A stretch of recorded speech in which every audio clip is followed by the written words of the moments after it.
We've already had a look at the ability to create shapes using the shape tools, things like stars, polygons, ellipses and rectangles. But what if we want to create some more fun shapes? And what I've done here is I've used Wingdings font to create a skull and a bomb. And what I want to do is create a shape layer from that. And it's very easy to do so. All I need to do is select my skull layer and go to Layer, Create Shapes from Text. And that's going to create a shape layer called Skull Outlines. Let's do the same for the bomb. Let's go to Layer, Create Shapes from Text. And now I can go in and I can do all sorts of amazing things with that. I can add operators to it. So I can do things like maybe add a repeater. And we get 3 skulls. Let's switch off our bomb for a second while we have a look at that. Now the repeater allows me to create multiple copies. And I can create as many copies as I want, and I can offset that so that they line up across the screen. And there's different ways of compositing them, either above or below each other. Now we also have transform settings for our repeater, so I can do things like scale them and have them scale up or down over time. And then I start to get some really great effects. I can do things like rotate them.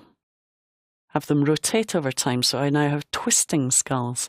And if I now offset that, I can get these amazing effects by animating the offset so that I go to 1 second and the skulls come running towards me and filling the screen. So let's preview that. There we go, we have some frightening skulls. And if I add motion blur to that, within a couple of seconds, without practicing, I've just created something fairly unique. So by using font symbols, you can create some really nice effects using shape layers. Now, obviously, I would adjust my composition settings and go into my motion blur and maybe go up to about 64 samples per frame, something like that, and bring my motion blur setting down a little bit to about 100. And now I'll get a much, much nicer quality blur as well. And you'll see that I can see the skulls a little bit more clearly. So repeaters are fantastic for creating these repeating animations of symbols. And if you use something like Webdings or Wingdings or Zapdingbats, you can get some really great symbol fonts to create some of these shapes for your animations. So again, we'll have a little look at that. So that's using a repeater. If we open up the bomb and go in here, we could add something to that. So let's add a wiggle paths operator to that. And if I preview that, you'll see now my bomb is wiggling around a little bit. I could go in here and I could increase the wiggles per second to 20 and maybe adjust the size of the wiggles, make them bigger or smaller, maybe make them more or less frequent, and I can also make smooth wiggles if I want to. So bring the size down and the frequency down. And then we get something really interesting like this. We've just got a kind of boiling bomb ready to go off. And of course, there are other things you could add to it. If you want to, you could add a stroke and stroke it with a colour. Come in here and choose a bright colour that you want to stroke it with. And outline that. In fact, we can add multiple strokes using these shape layers. So let's add another stroke to it. And this one will add a different colour, so let's add the yellow again. So it's kind of layering the strokes. And we'll also adjust the position of it so it happens before the other one. Okay, so we start to layer strokes on top of each other and get all these amazing effects. So there we have our boiling bomb. Okay, other things that we can do.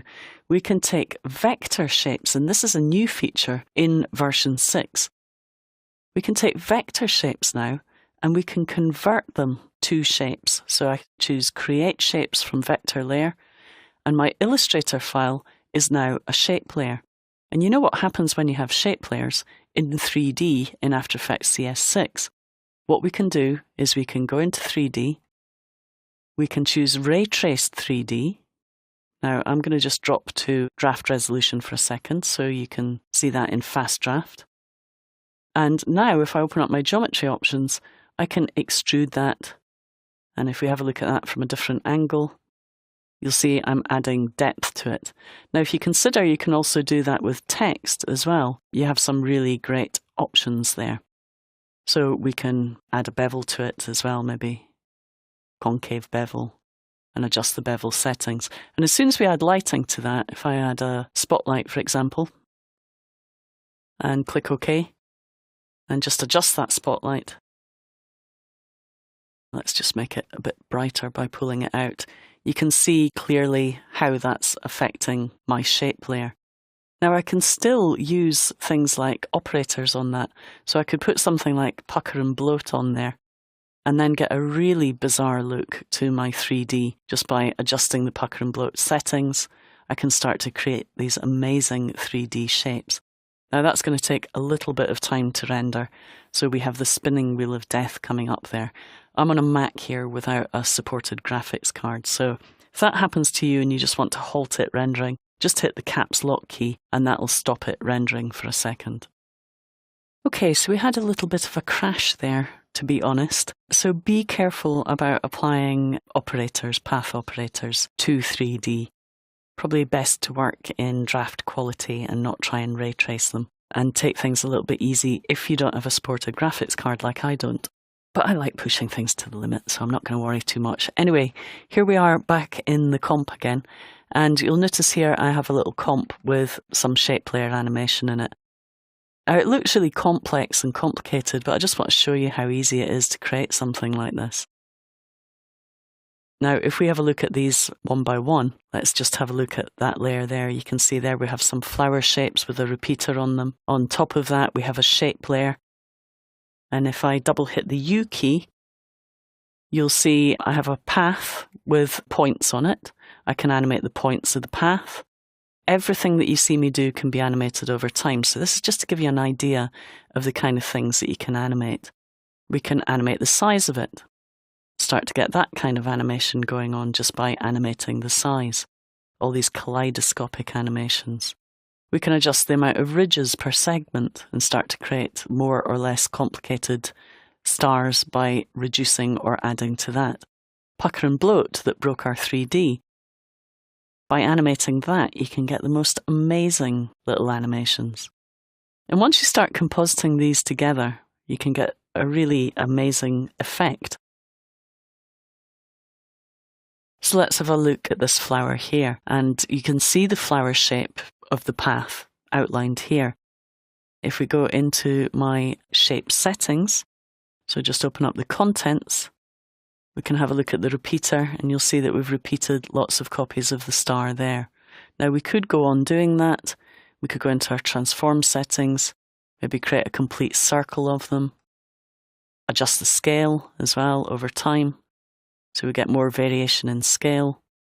Now at the moment they're compositing on top of each other, so we have 50% opacity. We could adjust the opacity to blend them together a little bit more. And it's endless really what you can do. You can start to make more space between them by adjusting the anchor point or pull them closer together. Honestly, the creative possibilities are endless with shape layers. I just love playing with them. So we'll have a look at one more. That's a bit similar, so let's look at something else. And you can see by layering multiple layers of these on top of each other, how you can start to create a really nice effect. In fact, let's just preview the whole thing together. You can't really go wrong with this. And then when you composite it on top of footage, which I've done here, it's great for things like music videos and stuff for backgrounds. Really easy to create something completely unique using shape layers. So I really recommend that you get into using shape layers and playing around with them to see what you can come up with.